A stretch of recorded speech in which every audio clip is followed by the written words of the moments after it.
Welcome to our channel. Today we how to disable Crossfade creation in Final Cut Pro step by step clearly.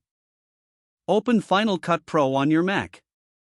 Locate the project you are working on. Click on the Final Cut Pro menu in the top left corner of your screen. Select Preferences from the drop-down menu. In the Preferences window, navigate to the Editing tab. Look for the option labeled Create Crossfade Transitions. Uncheck the box next to this option to disable crossfade creation. Close the Preferences window. Return to your project timeline. You will no longer have crossfade transitions automatically created between clips.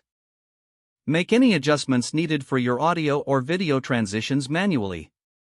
Finish your editing without the interference of crossfade transitions. Your settings are now saved, and you can continue working on your project.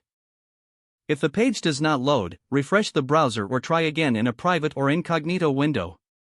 Make sure you are using the correct email address, then retype it carefully to avoid small typos. If your password is not accepted, use the reset option and create a new strong password you can remember. Check your spam folder for verification or security emails, then complete any requested confirmation steps. Enable two-factor authentication if available to improve account security and reduce unauthorized access risk. After signing in, review your profile details so your contact information and settings are accurate and current. If you see an error message, note it down and try again after restarting your device and internet connection. Log out when you finish, especially on shared devices, to keep your account and payment information secure.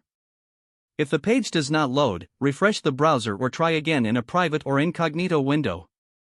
Make sure you are using the correct email address, then retype it carefully to avoid small typos. If your password is not accepted, use the reset option and create a new strong password you can remember. Check your spam folder for verification or security emails, then complete any requested confirmation steps. Enable two-factor authentication if available to improve account security and reduce unauthorized access risk.